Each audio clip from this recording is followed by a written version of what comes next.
ஆள் செய்யாததை நாள் செய்யும், நாள் செய்யாததை கோள் செய்யும், கோளும் செய்யாததை கந்தவேள் செய்யும் என்பார்கள். எல்லாவற்றையும் தாண்டி இறைவனுடைய அருள் இருந்துவிட்டால் எந்த தடையும் எல்லாவற்றிலும் இருந்து நீங்கி வெற்றி பயணம் தொடங்கும். அப்படி தொடங்குவது என்பது ரொம்ப ரொம்ப முக்கியமான ஒன்று. எல்லாருக்கும் எல்லாவற்றுக்கும் ஒரு தொடக்கம் இருக்கிறது. அதற்குத்தான் ஆதி என்கின்ற பதத்தை பயன்படுத்துகிறார் மாணிக்கவாசக பெருந்தகை. இப்பேற்பட்ட இறைவன் மாணிக்கவாசக சுவாமியை எப்படி ஆட்கொள்ளுகிறார் என்றால், ஈர்த்தென்னை ஆட்கொண்ட எந்தை பெருமானே என்கிறார். இதில் 2 செய்திகளை நாம் சிந்திக்க வேண்டும். ஒன்று இழுத்தல், இன்னொன்று ஈர்த்தல்.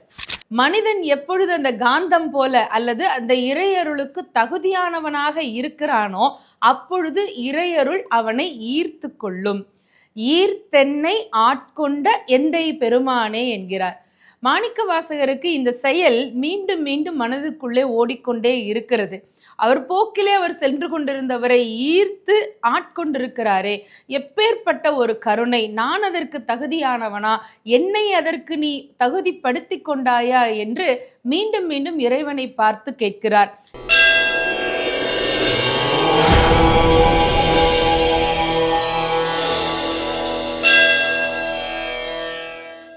தெய்வத்தமிழ் டிவி நேயர்கள் அனைவருக்கும் அன்பு வணக்கம். திருவாசகம், இதனுடைய தோரண வாயிலாய் அமைந்திருக்கக்கூடியதுதான் சிவபுராணம். நினைக்க நினைக்க இனிய சிந்தனைகளையும் தெளிவான கருத்துக்களையும் நமக்கு நிறைய தரக்கூடிய ஒரு அற்புதமான பாராயண நூல்.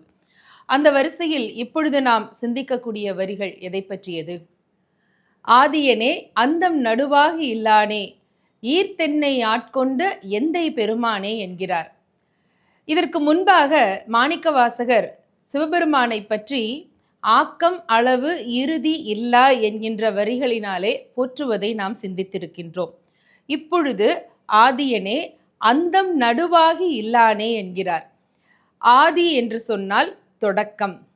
எது ஒன்றுக்கும் ஒரு தொடக்க புள்ளி என்பது ரொம்ப ரொம்ப அவசியம். இந்த வரலாறு இந்த ஆண்டில் தொடங்குகிறது. இந்த ஜீவ நதி இந்த மலையினுடைய இந்த ஊற்றிலிருந்து தொடங்குகிறது.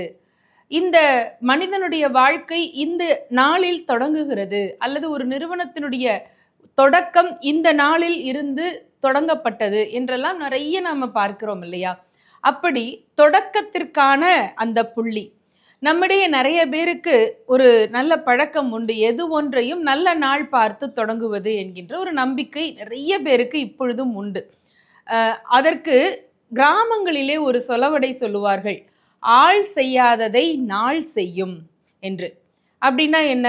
நாம் ஒருத்தட்ட நம்பி ஒரு வேலையை சொல்லுகிறோம், அவர் போய் நமக்கு செஞ்சுட்டு வருவார் என்கின்ற நம்பிக்கையிலே. ஒருவேளை அந்த மனிதனால் செய்ய முடியவில்லை என்று சொன்னால் நாம் சொல்லக்கூடிய அடுத்த வார்த்தை என்ன? அவர் போனதெல்லாம் ஒரு பக்கம் இருக்கட்டும், நல்ல நாள் பார்த்து அதை செய்ய சொல்லியிருக்கணும் அப்படிம்பாங்க. அப்படி என்றால் ஆள் செய்யாததை நாள் செய்யும். ஒருவேளை நாள் செய்யவில்லை என்று சொன்னால் அந்த வேலையை கோள் செய்யும் என்பார்கள். இந்த கிரகங்களினுடைய அமைப்பு பற்றி நம்பிக்கையோடு பேசக்கூடியவர்கள் அடிக்கடி சொல்லக்கூடியது ஒன்று. இந்த நல்ல நேரத்தில் இருக்க வேண்டும், இந்த ஹோரையில் இருக்க வேண்டும், இப்படியெல்லாம் நிறைய நாம் பார்த்திருக்கிறோம் இல்லையா? அப்படி என்றால் மனிதர்களை காட்டிலும் நாளுக்கும் கோளுக்கும் அதிக ஆற்றல் உண்டு.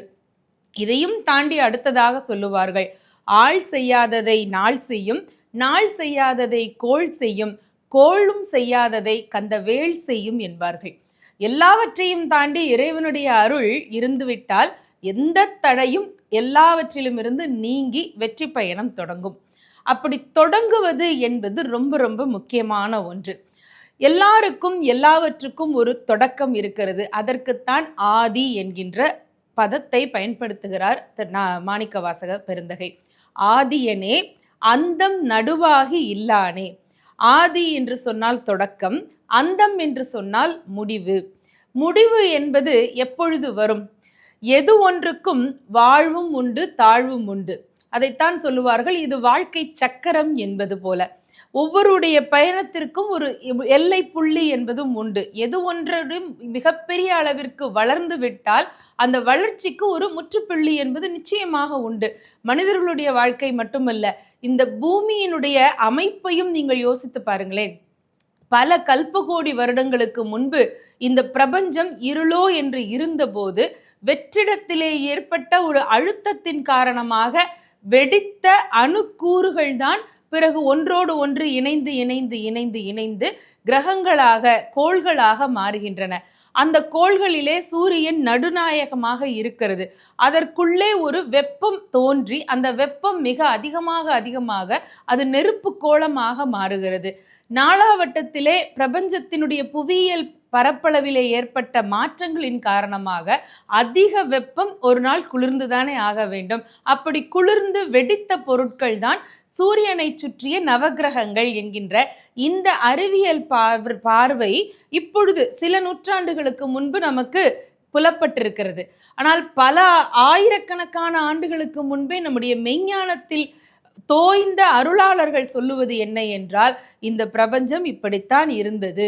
மிகப்பெரிய ஒரு அணுக்கதிர் வெடிப்புக்கு பிறகுதான் இங்கே இந்த கோள்கள் எல்லாம் உருவாகின என்று. சரி, இதையெல்லாம் யார் உருவாக்கினார்கள், எப்படி நடந்தது என்று கேட்டால், அதுதான் ஆன்மீகம் சொல்லக்கூடிய விளக்கம். எல்லாவற்றுக்குள்ளும் இருக்கக்கூடிய இறைவனின் செயல் என்பது. ஆதியாக இந்த பிரபஞ்சத்தை இருந்து தொடங்க வைத்து அதன் பிறகு இதிலே இவ்வளவு கல்பகோடி வருஷத்திலே ஒரு பெரிய மாற்றங்களை உருவாக்கி இருக்கிறார்கள். சில புகைப்படங்கள்ல நாம பார்த்திருப்போம், பல 100 ஆண்டுகளுக்கு முன்பு இருந்த ஒரு தேசம் அல்லது அதனுடைய பரப்பளவு, அதிலே இருந்து இப்ப இருக்கக்கூடிய அந்த நிலப்பரப்பினுடைய வேற்றுமை நமக்கு நல்லா புலப்படும் இல்லையா? எப்படி இருக்கிறது என்று சொன்னால், நிலப்பரப்பு ஒரு இடத்துல குறைந்திருக்கும், ஒரு இடத்துல அகண்டு இருக்கும், சில இடங்கள்ல திடீரென்று ஒரு மலை முளைத்து இருக்கும். இப்ப சமீபத்தில எல்லாம் பார்த்தால் கூட அகழாய்வு செய்யக்கூடிய இடங்களிலே கீழே திருக்கோவில்களுடைய கோபுரங்கள் இருப்பதையெல்லாம் கண்டுபிடித்திருக்கிறார்கள், புதையல் கண்டுபிடித்திருக்கிறார்கள் என்கின்ற செய்திகளை எல்லாம் நாம படிக்கிறோம். அப்படி என்றால் இந்த பூமியினுடைய அமைப்புக்கு மாற்றம் என்பது உண்டு. அதனால் ஆதி தொடக்கம் இருப்பது போல அந்த முடிவும் இந்த பூமிக்கு இருக்கிறது, பிரபஞ்சத்திற்கும் இருக்கிறது. எனவே இந்த ஆதியும் அந்தமும் எல்லாவற்றுக்கும் உண்டு, ஆனால் இறைவனுக்கு கிடையாது. ஆதியனே அந்தம் நடுவாகி இல்லானே என்று. ஆரம்பமாகவும் முடிவாகவும் இருக்கிறான். நடுவாகி என்று சொன்னால் அந்த நடுநாயகமான பயணம் உண்டே தவிர அவனுக்கு முடிவு என்பதே கிடையாது.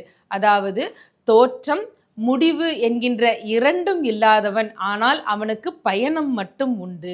இப்பேற்பட்ட இறைவன் மாணிக்கவாசக சுவாமியை எப்படி ஆட்கொள்ளுகிறார் என்றால், ஈர்த்தென்னை ஆட்கொண்ட எந்தை பெருமானே என்கிறார்.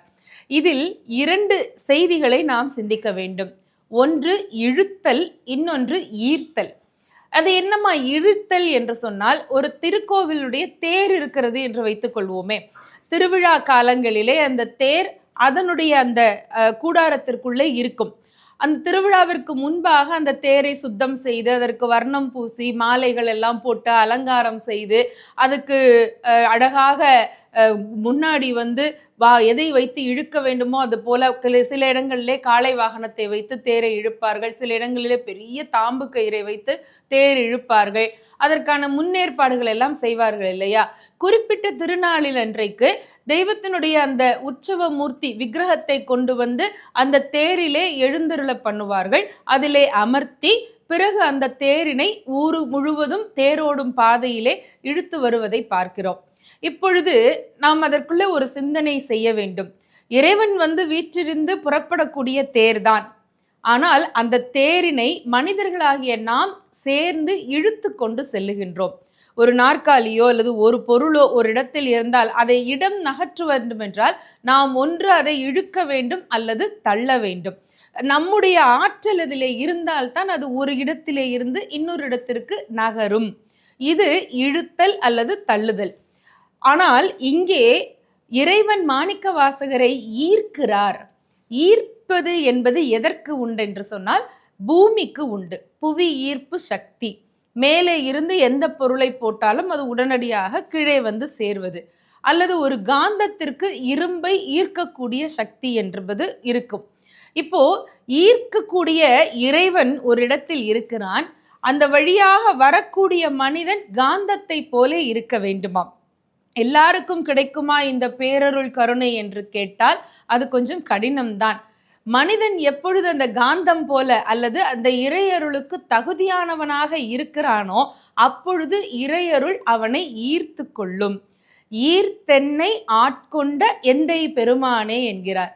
மாணிக்க வாசகருக்கு இந்த செயல் மீண்டும் மீண்டும் மனதுக்குள்ளே ஓடிக்கொண்டே இருக்கிறது. அவர் போக்கிலே அவர் சென்று கொண்டிருந்தவரை ஈர்த்து ஆட்கொண்டிருக்கிறாரே, எப்பேற்பட்ட ஒரு கருணை! நான் அதற்கு தகுதியானவனா? என்னை அதற்கு நீ தகுதிப்படுத்தி கொண்டாயா என்று மீண்டும் மீண்டும் இறைவனை பார்த்து கேட்கிறார். கல் போல இருந்த அந்த மனதிலே கனி போல ஒரு பக்தியை உருவாக்கி அதை மிகப்பெரிய ஒரு கனிவான பொருளாக மாற்றி அதற்குள்ளே பிச்சேற்றி என்கின்ற பதத்தை கூட பயன்படுத்துவார். அப்படி கல்லுக்குள்ளே மிகப்பெரிய கனியை போன்ற ஒரு கனிவை உருவாக்கியவன் இறைவன் என்று நன்றியோடு கூறுகிறார். எனவே இறைவன் நம்மை ஆட்கொள்ள வேண்டும் என்கின்ற முடிவுக்கு வந்து விட்டால் எத்தனையோ சோதனைகளை தருவான். நரியை பரியாக்குவான், பரியை நரியாக்குவான்.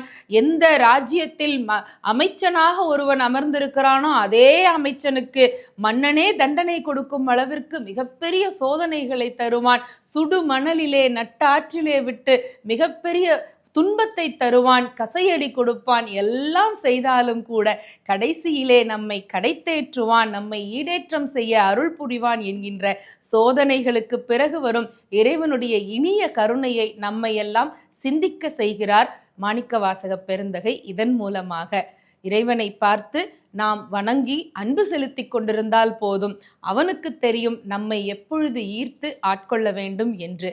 நம்பிக்கையோடு தொடர்வோம் சிவபுராண சிந்தனைகளை.